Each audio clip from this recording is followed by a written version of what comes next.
Hello again, coaches and players. Welcome to another edition of the Bengals Huddle. I am Coach Abe, and today we are going to be discussing an upgrade or update to the all verticals play. As you know, we haven't run the all verticals play very much, but I believe that it is going to be a very useful play, and so I've made some changes, some modifications to see if we can run a version of this all verticals play.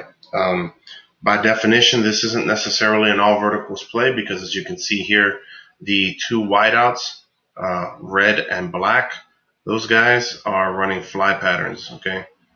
But yellow and blue are running hooks or hitches, okay?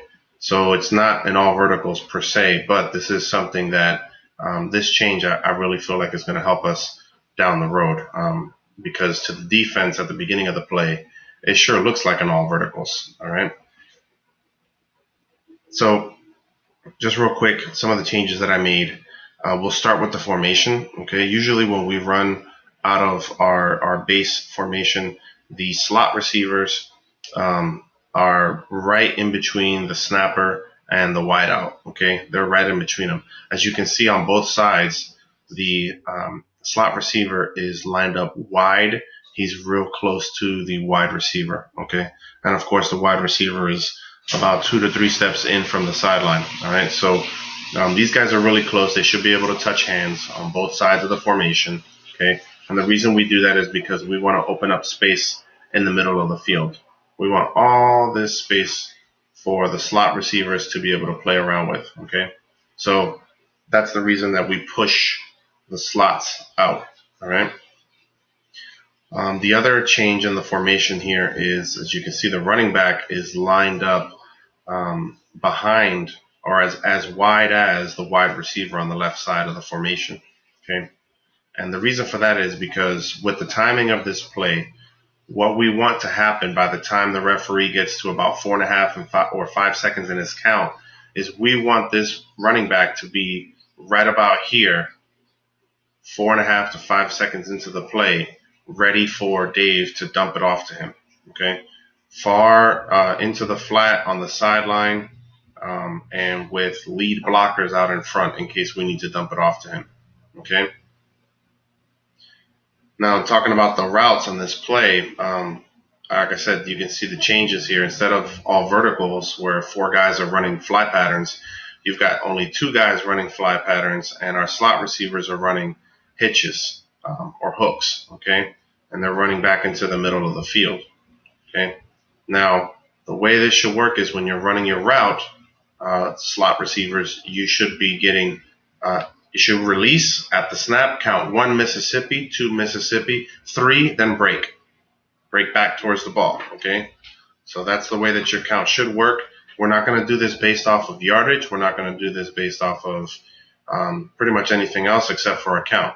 1 Mississippi, 2 Mississippi, 3, break, okay? That's how you do it. And I've shown you guys how to run this hitch. The hitch has to be a really hard, sharp break back towards the ball. And as you can see here, we don't want you guys floating or fading into the middle of the field. We don't want you in this part, okay? We want you to stay in your lane, okay? It's a sharp comeback route. Don't get caught floating, running out routes or square routes when you were asked to run a hitch, okay? You can see this here. It's very sharp, and it's a very sharp comeback. So don't get lazy on your route running, okay? Real simple there.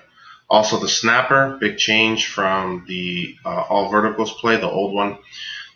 This guy used to run an out route, okay, to the sideline. Now he's just running kind of a nice little crossing pattern over to the sideline or a quick slant, all right?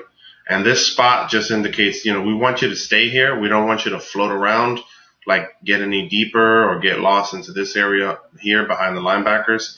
If you're going to kind of float, you just kind of bounce back and forth from, just inside just between these 2 linebackers on this side back to the sideline, okay? The reason for that is we want this man, the outside linebacker, to stay occupied. We want him to stay busy. If he's preoccupied with you over here, that's going to open up space for our slot receiver when he runs his comeback route. Okay, it's going to create a bigger window for the quarterback to throw that ball into. Okay, so that's why we want you here. Now, if for whatever reason this guy just is a knucklehead and he wants to go wherever he wants to go, and he's not going to pay you any mind, then by all means, quarterback, deliver the football. And let's take that 10, 15-yard gain that they're going to give us. Why not, right? I'm all for that. Okay. Also, for the quarterback on this play, what you're doing is you're reading the cornerback on both sides. Okay, you're reading this guy depending on which side you're going to throw to. Okay, remember, just like with all verticals, what you want to do is you want to look off in one direction and deliver the ball in the other direction. Okay, really, really important that you're able to do that, because especially when we're facing a cover 3 defense, by looking off in one direction, what you're going to do is you're going to convince this safety to start to shuffle over and shade over to one side, the side that you're looking at. Okay, last second, you flip the hips, turn those feet over and hit your target over here. All right. I'm thinking we're going to have to start the game with, if we're going to run this play, when we run this play, we start hitting the short guys first. Okay, these intermediate routes, I should say, the slants. I'm not the slants. I'm sorry, the hitch routes. And like I said, make sure that you look off to one side and then throw to the other. All right. Remember, quarterback, this man, both slot receivers are counting 1 Mississippi, 2 Mississippi, 3, and then they're breaking. All right. So by the time you hear the referee get to 3, the ball should be released and in the air. Okay. And hopefully, Dave, this is a nice, easy shot for you. A ball that I believe you can deliver. All right. So that's all I have for that play for right now. If you guys have any questions, please feel free to ask. You can text, you can call, and let's talk about it. All right, guys. Thanks for watching. See you later.